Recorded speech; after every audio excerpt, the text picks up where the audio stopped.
Hello students, कैसे हो आप सभी लोग। क्या आपने कभी सोचा है कि जब हम अपने मुंह से सांस ले सकते हैं तो फिर खाना या पानी हमारे फेफड़ों तक क्यों नहीं पहुंचता। जब हम तेज दौड़ते हैं तो नाक के साथ साथ अपने मुंह से सांस क्यों लेते हैं। आखिर श्वसन प्रक्रिया किस प्रकार से काम करती है और कौन कौन से अंग क्या क्या महत्वपूर्ण भूमिका निभाते हैं। इसके अलावा आईसीयू तथा वेंटिलेटर क्या है, इन सब के बारे में मैं आपको विस्तार से बताने वाला हूं। आप बने रहिए मेरे साथ वीडियो को बिना स्किप किए। तो चलिए शुरू करते हैं आज की इस वीडियो।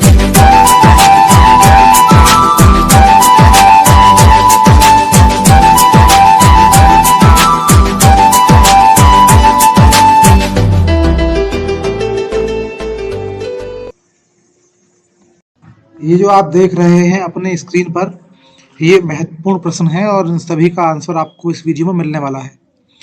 देखिए, एक एक करके हम अध्ययन करते हैं सभी बिंदुओं का। चलिए, सबसे पहले हम बात करते हैं श्वसन तंत्र यानी रेस्पिरेटरी सिस्टम की। देखिए, श्वसन क्रिया में जितने भी अंग अपना योगदान देते हैं, सामूहिक रूप से हम उसे कहते हैं श्वसन तंत्र या रेस्पिरेटरी सिस्टम। और इस सिस्टम का सबसे महत्वपूर्ण भाग जो होता है वो होता है हमारा फेफड़ा यानी लंग। लंग सबसे महत्वपूर्ण अंग है जो रेस्पिरेटरी सिस्टम में महत्वपूर्ण भूमिका निभाता है। एक एक करके हम सभी का अध्ययन करते हैं। नंबर 1 है नासा छिद्र यानी नॉस्ट्रिल। ये हमारे नाक का सबसे आगे का भाग होता है और इसमें छोटे छोटे बाल यानी रोम पाए जाते हैं। ये धूल के कण या अन्य बड़ी अशुद्धियों को रोकने में सहायक होते हैं। इसका जो ऊपरी भाग होता है नाक का अंदर का, उसे हम बोलते हैं नेसल कैविटी या नासिका कपाट। इसमें चिपचिपा पदार्थ यानी म्यूकस होता है जो छोटे कणों को या बैक्टीरिया जैसी अन्य अशुद्धियों को चिपकाकर रोकने में सहायता करता है। इसी के पास संवेदी कोशिकाएं होती हैं जिनसे हमें गंध का ज्ञान होता है, यानी खुशबू या बदबू हम इसी के माध्यम से महसूस करते हैं। चित्र देखिए आप। देखिए, ये सामने का जो भाग होता है इसे बोलते हैं हम नॉस्ट्रिल या नासा छिद्र, और थोड़ा ऊपर जो होता है उसे बोलते हैं हम नेसल कैविटी। आगे देखिए, आगे आता है नंबर 3 पर ग्रसनी या फेरिंक्स। नासिका कपाट के नीचे और मुख गुहा के पीछे का जो भाग होता है उसे हम कहते हैं ग्रसनी। ये कॉमन होता है यानी उभयनिष्ठ भाग होता है हमारे पाचन तंत्र का और श्वसन तंत्र का। ग्रसनी के ठीक नीचे होता है एक स्वर तंत्र जिसे हम वॉइस बॉक्स भी कहते हैं। ग्रसनी के जो नीचे होता है इसकी सहायता से ही हम आवाज़ निकालते हैं, इस वॉइस बॉक्स की हेल्प से ही। और इस पर एक कपाट होता है जो कार्टिलेज यानी उपास्थि का बना होता है, लचीला। उसके कंपन से ध्वनि पैदा होती है।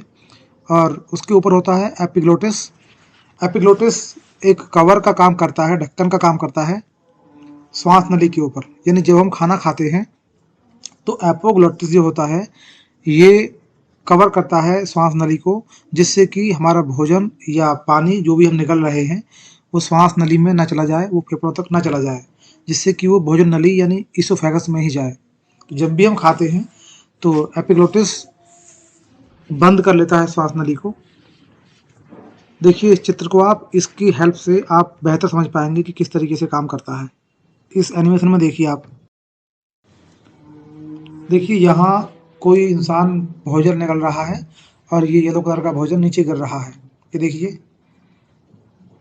ये देख रहे हैं आप जहाँ कर्जर रखा हुआ है, ये देखिए एपिग्लोटिस है।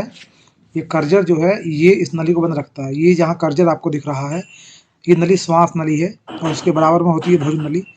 भोजन नली हमेशा बंद रहती है। एक बार फिर देखिए, थोड़ा मैं जूम करता हूँ थोड़ा सा इसको। देखिए, ये जो बड़ी नली है ये श्वास नली है, इसके बराबर में होती है खाने की नली इसोफेगस जो हमेशा बंद रहती है। देखिए भोजन गिर रहा है और ये किस प्रकार गिरता है। देखिए, ये इस नली में नहीं आता। ये जो आप देख रहे हैं ये कर्जर के पास ये लीफ टाइप संरचना ये होती है एपोग्लोटिस, एपिग्लोटिस। ये ठीक ऊपर होती है वॉइस बॉक्स के। चलिए आगे चलते हैं। आगे है श्वास नली जिसे हम कहते हैं ट्रैकिया। ये स्वतंत्र यानी वॉइस बॉक्स के ठीक नीचे होती है और ये पहुंचती है फेफड़ों तक। इस नली के बाहर सी आकार के रिंग बने होते हैं उपास्थि के यानी कार्टिलेज के। वो उस नली को पिचकने से बचाते हैं जिससे कि वो दबकर बंद ना हो जाए। इसे हम विंड पाइप भी कहते हैं। चित्र में देखिए इस नली को भी आप, और इसके नीचे का जो भाग होता है इस ट्रैकिया के, वो दो भागों में बट जाता है और अलग अलग फेफड़ों में चला जाता है। दोनों फेफड़ों में जाकर के बट जाता है। उस नली को हम कहते हैं ब्रोंकस। और ब्रोंकस एक के लिए यानी सिंगल के लिए बोलते हैं, यदि दो होते हैं बहुवचन तो उसे हम बोलते हैं ब्रोंकाई। जैसे रेडियस होता है और रेडियाई होता है, ऐसे ही ब्रोंकस और ब्रोंकाई होता है। यानी ब्रोंकस ब्रोंकाई एक ही चीज़ है। एक के लिए हम कहते हैं ब्रोंकस और ज़्यादा के लिए हम बोलते हैं ब्रोंकाई। तो ये जो ट्रैकिया यानी सांस नली है, ये फेफड़ों में जाती है, दो भागों में बट जाती है। तब उन्हें फेफड़ों के अंदर जाने के बाद फिर से ये और छोटी छोटी नलिकाओं में बट जाती है, जिन्हें हम कहते हैं ब्रोंक्यूलेस। यानी ब्रोंकियाई आगे जाकर के और छोटे भाग में बट जाती है। मैं आपको दिखाता हूँ इसको, देखिए चित्र की सहायता से। एनिमेशन में देखिए किस तरह ये बटती है। ये देखिए, ये हमारे लंग्स यानी फेफड़े हैं। ये जो आप देख रहे हैं नली, ये ट्रैकिया है, श्वास नली है। इस पर रिंग बने हुए हैं उपास्थि के, जिससे कि ये थोड़ा सा सख्त रहे, पिचक ना जाए। इसके बाद ये दो भागों में यहाँ देखिए बट रही है। इन भागों को हम कहते हैं ब्रोंकस। और आगे फेफड़ों में अंदर जाने के बाद देखिए फिर से छोटे भागों में बट रही है। इन्हें हम बोलते हैं ब्रोंक्यूलेस। देख रहे हैं आप एनिमेशन में, ये जो पार्ट्स है ये इन्हें बोलते हैं ब्रोंक्यूलेस। इस ब्रोंक्यूलेस के आगे भी संरचनाएं होती हैं छोटी छोटी गोल बॉल के आकार की, जिन्हें हम कहते हैं एलियोबली। अभी आपको दिखाने जा रहा हूँ, देखिए वो भी मैं। तो इस प्रकार आपने देखा कि ब्रोंकस जो होता है वो आगे बढ़ जाता है ब्रोंक्यूलेस में, फेफड़ों के अंदर जाकर के।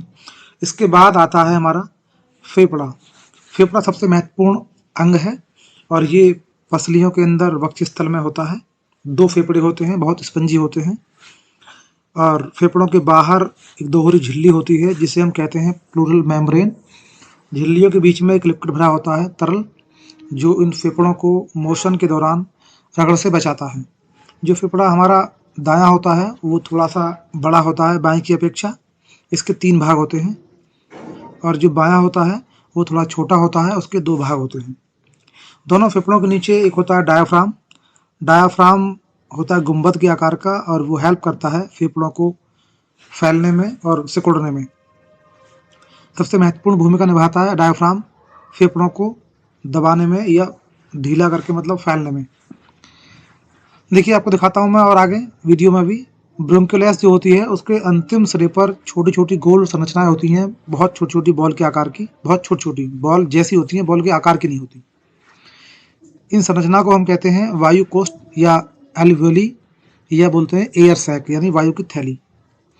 ये जो एल्वियोली होती हैं यही गैसों के विनिमय करने में अपनी महत्वपूर्ण भूमिका निभाती हैं। यानी इन्हीं के माध्यम से ऑक्सीजन गैस हमारी बॉडी में जाती है और वापस कार्बन डाइऑक्साइड गैस बाहर निकलती है।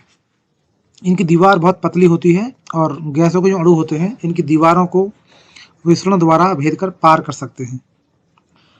चलिए इसको देख लीजिए एक बार, किस प्रकार से ये काम करती हैं, किस प्रकार बनी होती हैं। देखिए फेफड़ा पसलियों के अंदर है। ये हमारे दोनों फेफड़े हैं। ये हमारा दायां फेफड़ा है, तीन भाग इसके होते हैं। आप देख रहे हैं ये दायां फेफड़ा है, इसके तीन पार्ट हैं। ऊपर वाला पार्ट जिसे हम कहते हैं, सबसे ऊपर वाले पार्ट को हम बोलते हैं सुपीरियर, मध्य वाले को बोलते हैं मिडिल और इसको बोलते हैं इन्फीरियर। इसी प्रकार दाएं फेफड़े के देखिए दो भाग होते हैं लेफ्ट लंग के, इसको बोलते हैं हम लेफ्ट सुपीरियर, इसको बोलते हैं लेफ्ट इन्फीरियर। और दोनों के बीच में देखिए ये नली होती है सांस की, जिसे हमने दिखाया था आपके लिए ट्रैकिया। इस पर ये सी टाइप के होते हैं छल्ले, ये ब्रोंकस यानी ब्रोंकाई है।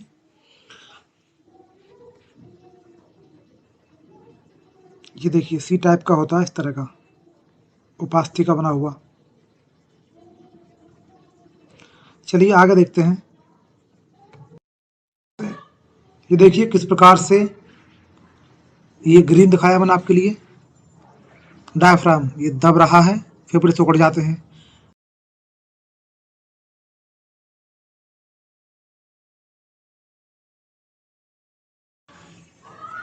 चलिए अब बात कर लेते हैं कि श्वसन क्रिया यानी ब्रीदिंग होती किस प्रकार है। देखिए सांस की जो प्रक्रिया है सांस लेने और छोड़ने की, इसको हम बोलते हैं कंबाइंड रूप से श्वासोच्छ्वास। इसको हम दो भागों में बांटते हैं। पहले को हम बोलते हैं निश्वसन, जिसे बोलते हैं इंस्पायरेशन अंग्रेजी में। निश्वसन का मतलब होता है वायु को यानी ऑक्सीजन को अंदर खींचना। वैसे हम वायु कहेंगे क्योंकि वायु में ऑक्सीजन भी होती है और अन्य गैस भी होती है। तो वायु को जो हम अंदर खींचते हैं उस प्रक्रिया को हम कहते हैं निश्वसन। और दूसरा होता है निःश्वसन यानी एक्सपायरेशन। इस प्रक्रिया में हम फेफड़ों से वायु को बाहर निकालते हैं। आगे आता है आपका कि किस प्रकार ये बाहर निकलती है। देखिए जब हम निःश्वसन करते हैं तो डायाफ्राम जो होता है वो कुछ से हमारे वक्षस्थल में आयतन बढ़ जाता है और फेफड़े आसानी से फैल जाते हैं। वायु अंदर चली जाती है फेफड़ों के अंदर। इसके बाद डायाफ्राम कुछ ऊपर उठता है जिससे वक्षस्थल में कम स्थान होता है और फेफड़ों पर दबाव बनता है। दबाव पड़ने से फेफड़ों की जो अंदर की वायु है वो बाहर निकल जाती है। इस प्रकार ये जो हमारा डायफ्राम होता है वो बहुत महत्वपूर्ण भूमिका निभाता है श्वसन क्रिया में, फेफड़े से वायु बाहर निकालने में या अंदर भेजने में। अब देखिए ये जो अंदर वायु पहुंच जाती है हमारी श्वास नली से होती हुई ब्रोंकस में, ब्रोंकस से ब्रोंकोलियस में, उसके बाद पहुंचती है वो एलियोवली में, जो छोटी छोटी बॉल्स टाइप संरचना होती है। उसमें ये जो अणु होते हैं ऑक्सीजन के वो विसरण द्वारा हमारी जो नलियाँ होती हैं रक्त की कैपिलरीज उनमें पहुंच जाती हैं और वहाँ से वापस उसी प्रकार CO2 गैस आती है। देखिए किस प्रकार आती है, दिखाता हूँ मैं आपको एनिमेशन के माध्यम से इसको भी। ये देखिए ये हमारी संरचना है उन एलियोवलीज की। अंदर से आप देखिए कुछ इस तरह से मान लिया हमने कि ये खाली हैं। और अब देखिए इनके बाहर जो नलियां हैं, जो कैपिलरीज हैं, बहुत सूक्ष्म नलियां, उनमें ब्लड जा रहा है और ब्लड में होती हैं RBC जिनमें होता है हीमोग्लोबिन। ये नलियों में दिखाया गया है हीमोग्लोबिन गति करता हुआ। ये देख रहे हैं आप, ये देखिए हीमोग्लोबिन जब गति कर रहा है तो इस एलियोवलीज के अंदर से ये देखिए ये ऑक्सीजन के अणु हैं, ये दीवार को पार करके इस नली में आ जाते हैं इस तरीके से और इसके बाद हीमोग्लोबिन से जुड़ते हैं तो बनता है ऑक्सी हीमोग्लोबिन। ये देखिए यहाँ एक मॉलिक्यूल जुड़ चुका है RBC से। इसी प्रकार अन्य अणु उस दीवार से पार कर नली में जा रहे हैं। अब देखिए दोबारा से जो नली में आ रहे थे CO2 के अणु वो वापस जाएंगे इसी प्रकार इस एलियोवली की दीवार को पार करके। ये देखिए ये आ रहे हैं CO2 के मॉलिक्यूल्स, ये आ रहे हैं गोल। अब आप देखेंगे ये इस दीवार को यहाँ से पार करता है, अंदर पहुँच जाता है। ये देखिए ये प्रक्रिया होती है सबसे अंत में लिवर में। जो मुख्य प्रक्रिया यही है सांस लेने की। ये जो ऑक्सीजन है वो किस प्रकार एक्सचेंज होती है, ये देखिए। अब ये एल्वेओलीज के अंदर बहुत सारे आ चुके मॉलिक्यूल CO2 के और ये वापस जाएंगे अब इन्हीं नलियों के माध्यम से हमारे हार्ट के पास। देखिए वापस जा रहे हैं अभी।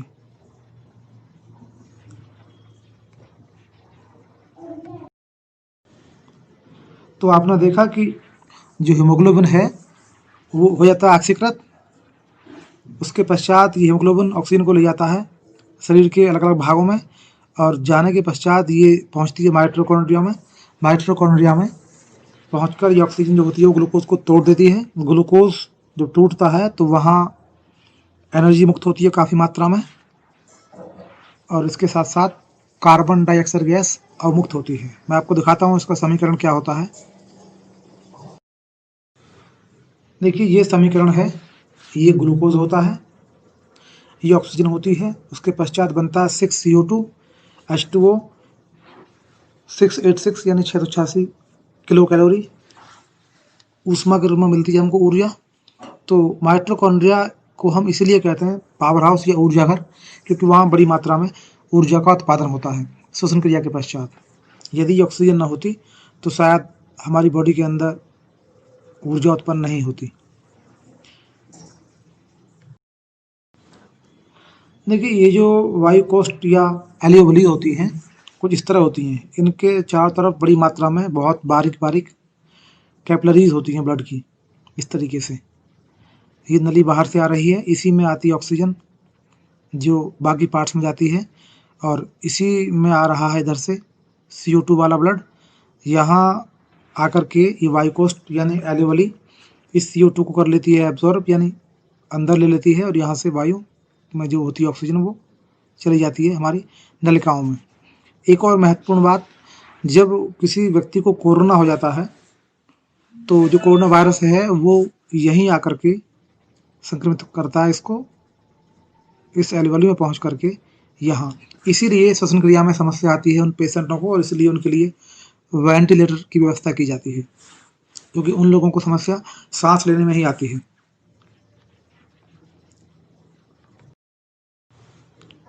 तो इस प्रकार में जो एक्सचेंज होता है कार्बन डाइऑक्साइड गैस का और ऑक्सीजन का, वो इन्हीं वायुकोष्ठ यानी एयर सैक्स के माध्यम से होता है, जिन्हें हम एल्वेओलीज कहते हैं।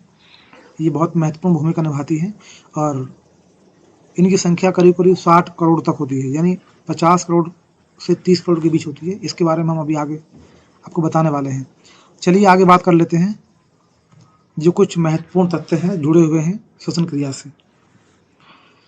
सामान्य जो मनुष्य में श्वसन क्रिया की दर होती है वो 12 से 16 प्रति मिनट होती है। इसके अलावा विशेष परिस्थितियों में जैसे कोई घबराहट होती है, तनाव होता है, या किसी बीमारी के कारण ये दर घटती बढ़ती रहती है। शिशु जो होता है उसमें आयु के हिसाब से ये दर अलग अलग होती है, लेकिन एक छोटे बच्चे में करीब 10 साल से कम उम्र तक ये 30 से 50 बार प्रति मिनट के आसपास होती है। मनुष्य का जो फेफड़ा है उसमें एल्वेओलीज की संख्या 30 करोड़ से 60 करोड़ तक होती है, जो अभी हम चर्चा कर रहे थे। यदि एल्वेओलीज की दीवार पर बलगम जम जाता है तो व्यक्ति को दमा रोग हो जाता है, और यदि किसी व्यक्ति को क्षय रोग यानी TB हो जाता है तो समझ लीजिए कि उसकी एल्वेओलीज की जो दीवारें हैं उनमें छेद हो गया है। जो हमारा फेफड़ा है उसमें जो वायु अंदर जाती है तो वायुमंडल से समस्त वायु जाती है, जिसमें नाइट्रोजन 78% होती है, ऑक्सीजन 21% होती है, और लगभग 0.03% CO2 गैस होती है। अंदर जाने पर जब हम इस गैस को बाहर छोड़ते हैं तो नाइट्रोजन के अनुपात में कोई अंतर नहीं आता, नाइट्रोजन उसी अनुपात में बाहर आती है।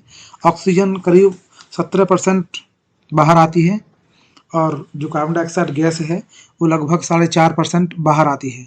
ऐसा नहीं है कि समस्त ऑक्सीजन अंदर कंज्यूम हो जाती है, कुछ हिस्सा लगभग 4% कंज्यूम होता है, उसके बदले में लगभग वाष्प और CO2 गैस वापस निकलती है।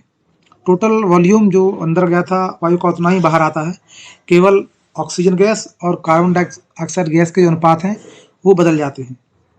एक बार में हम जितनी वायु अंदर लेते हैं या बाहर छोड़ते हैं उसको हम कहते हैं टाइडल वॉल्यूम या TV।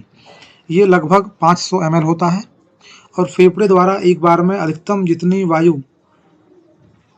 कंटेन की जा सकती है उसे हम बोलते हैं टोटल लंग कैपेसिटी या TLC, जो लगभग 6000 ml यानी 6 लीटर के आसपास होती है।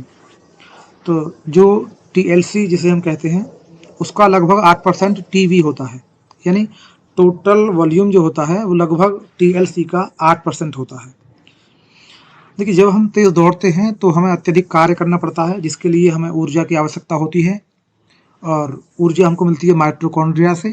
तो जब हम तेज़ दौड़ते हैं या कोई भी तेज़ी से काम करते हैं तो माइटोकॉन्ड्रिया ऊर्जा का अधिक निर्माण करती है, जिसके लिए माइटोकॉन्ड्रिया को ऑक्सीजन की आवश्यकता होती है।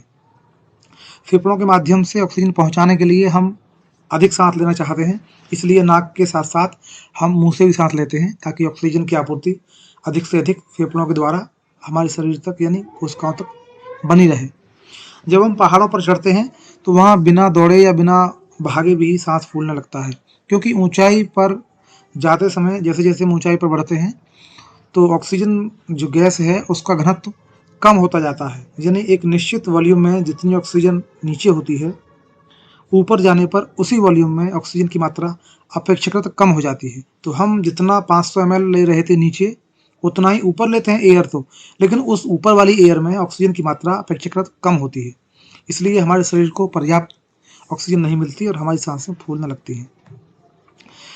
जितने भी एक कोष के जीव हैं उनमें श्वसन होता है विसरण यानी डिफ्यूजन विधि द्वारा। मनुष्य में इस विधि से श्वसन नहीं हो सकता, क्योंकि मनुष्य का जो शरीर है उसके अन्य भागों तक ऑक्सीजन का एक अणु पहुंचने में कई वर्ष लग जाएंगे। जो एक कोश के जंतु हैं वो बहुत छोटे होते हैं, उनमें ऐसा संभव होता है। जो गर्भवती महिलाएं हैं उनमें अक्सर सांस फूल जाता है जब वो सीढ़ियाँ चढ़ती हैं या कुछ थोड़ा बहुत काम करती हैं। उस वजह क्या होती है कि उनके फेफड़ों को फूलने के लिए पर्याप्त स्थान नहीं होता, जिसके कारण महिलाओं को पर्याप्त ऑक्सीजन भी नहीं मिलती। कुछ सीढ़ियाँ चढ़ने पर या थोड़ा बहुत काम करने से उनकी सांसें फूलने लगती हैं। तो गर्भवती महिलाओं में डायाफ्राम जो होता है बहुत अधिक महत्वपूर्ण भूमिका नहीं निभाता। हालांकि पसलियाँ कुछ बाहर की ओर फैल जाती हैं, जिससे अंदर वक्षस्थल में कुछ स्पेस बन जाता है। देखिए, बंद कमरे में कोयले की अंगीठी जलाना बहुत हानिकारक होता है। कमरा बंद होने से ऑक्सीजन की कमी हो जाती है, और ऑक्सीजन की कमी में जब तो कार्बन डाइऑक्साइड की बजाय कार्बन मोनोऑक्साइड गैस बनती है। कार्बन मोनोऑक्साइड गैस जो होती है उसकी बंधुता ऑक्सीजन की तुलना में 240 गुना करीब करीब अधिक होती है, और जब वो हमारे शरीर में अंदर पहुंचती है फेफड़ों के माध्यम से, तो हीमोग्लोबिन से बहुत तीव्र गति से और अधिक मात्रा में जुड़ती है। तो ये हीमोग्लोबिन से जुड़ करके हमारी बॉडी में पहुंच जाती है। जहाँ जाना चाहिए था ऑक्सीजन को, वहाँ पहुंच जाती है CO यानी कार्बन मोनोऑक्साइड। ऐसी स्थिति में हमारे शरीर के अंदर ऑक्सीजन की कमी पड़ जाती है, इसलिए व्यक्ति बेहोश हो सकता है, कोमा में जा सकता है, और यदि अधिक मात्रा में CO2 पहुंच जाए तो व्यक्ति की मृत्यु भी हो सकती है। इसीलिए हम CO यानी कार्बन मोनोऑक्साइड गैस को साइलेंट किलर भी कह देते हैं। अब देखिए, बात कर लेते हैं ICU की। ICU का मतलब होता है इंटेंसिव केयर यूनिट, यानी सघन चिकित्सा कक्ष। देखिए, ICU में जो भी कोई मरीज गंभीर होता है, वो चाहे किसी भी बीमारी का मरीज हो, ऐसा नहीं है कि वो केवल सांस संबंधी बीमारी का मरीज ही हो, उससे चाहे जो बीमारी हो, उस मरीज को रखा जाता है ICU यानी सघन चिकित्सा कक्ष में। इसमें आवश्यक सभी उपकरण होते हैं चिकित्सा संबंधी, और इसमें कोई डॉक्टर अथवा नर्स या कोई अन्य अटेंडेंट हर समय उपस्थित रहता है मरीज की एक्टिविटीज़ पर नज़र रखने के लिए। जरूरी नहीं है कि मरीज जो है वो श्वसन संबंधी बीमारी हो से ही ग्रसित हो, वो किसी भी बीमारी से ग्रसित हो सकता है। यानी किसी भी गंभीर मरीज को रखा जाता है ICU में। और जो वेंटिलेटर है वो भी ICU में उपयोग में लाया जा सकता है। वेंटिलेटर होता क्या है, इसको देख लेते हैं। चलिए, देखिए, वेंटिलेटर जो होता है वो होता है कृत्रिम श्वसन मशीन। जब कोई मरीज सांस लेने में सक्षम नहीं होता, तब वेंटिलेटर की सहायता से मरीज को हम सांस दिलवाते हैं। वेंटिलेटर की सहायता से ऑक्सीजन गैस मरीज के फेफड़ों तक पहुंचाई जाती है, और कार्बन डाइऑक्साइड गैस यानी CO2 को बाहर लाया जाता है। ये दो प्रकार के होते हैं, एक होता है इन्वेसिव, दूसरा होता है नॉन इन्वेसिव वेंटिलेटर। वेंटिलेटर सामान्य मरीज के लिए भी लगाया जा सकता है यदि उसके लिए प्रॉपर ऑक्सीजन नहीं मिल रही है। तो इसमें केवल मरीज के मुंह पर हम लगाते हैं एक सामान्य मास्क, मुंह पर, नाक पर, ये लगाते हैं पूरे चेहरे पर एक हेलमेट टाइप। चित्र में देखिए आप किस तरह का होता है, दिखाता हूँ मैं आपको भी। दूसरा होता है मैकेनिकल या इन्वेसिव वेंटिलेटर। वो दिया जाता है गंभीर मरीज के लिए, जब मरीज स्वतः सांस लेने में सक्षम नहीं है, या किसी ऑपरेशन के दौरान वो बेहोश है, या ये संभावना है कि उसका श्वसन तंत्र फेल हो सकता है। तो उस स्थिति में हम लगाते हैं मैकेनिकल वेंटिलेटर को। ये वेंटिलेटर ऑक्सीजन देता भी है फेफड़े तक और वहाँ से लेता भी है। इसके लिए होता क्या है, हम व्यक्ति यानी मरीज की नाक में, मुंह में या गले में कहीं भी कट लगा करके कोई पाइप एडजस्ट करते हैं जो जुड़ा होता है ट्रैकिया से। यानी ये मशीन खुद ऑक्सीजन गैस अंदर फेफड़ों में भेजती है और खुद बाहर निकालती भी है। चलिए देखते हैं इसको चित्र में। देखिए, ये एक चित्र है ICU का। इसमें सारे इंस्ट्रूमेंट हैं, मरीज चाहे किसी बीमारी का हो वो इसमें आ सकता है। आगे देखिए, इसमें ये भी एक चिकित्सा कक्ष है, ICU है, ये भी ICU है। ये होता है आपका वेंटिलेटर, ये इस प्रकार का भी होता है, ये इसका पैनल होता है, डिस्प्ले पैनल। और देखिए, ये एक सामान्य मरीज है जो खुद सांस तो ले रहा है, लेकिन यहाँ इसके लिए प्रॉपर ऑक्सीजन नहीं मिल रही, तो हमने केवल बाहर से लगा दिया है फेस मास्क, जिससे इसको उचित और स्वस्थ ऑक्सीजन मिल सके। लेकिन यहाँ मरीज खुद ऑक्सीजन गैस यानी बाहर वायुमंडल से वायु को खींचने में सक्षम है। ये भी वही सामान्य वेंटिलेटर है। देखिए यहाँ पर देखिए आप, कोई मास्क लगा हुआ नहीं है, नली को सीधा मुंह में डाला गया है। इसी प्रकार इस चित्र में भी नली को डाला गया है नाक के रास्ते। ये कोई एक मॉडल है, इसमें गले में कट लगाया गया है और गले में कट लगाकर इस एयर पाइप को जोड़ा गया है ताकि फेफड़ों तक सीधी ऑक्सीजन पहुंच सके। छात्रों, यदि ये वीडियो आपको अच्छी लगी हो तो वीडियो को लाइक और शेयर कीजिए, और यदि आप इस चैनल पर नए हैं तो चैनल को सब्सक्राइब कर लीजिए, जिससे कि इसी प्रकार की महत्वपूर्ण वीडियो के नोटिफिकेशन आपको भविष्य में भी लगातार मिलते रहे। वीडियो देखने के लिए धन्यवाद।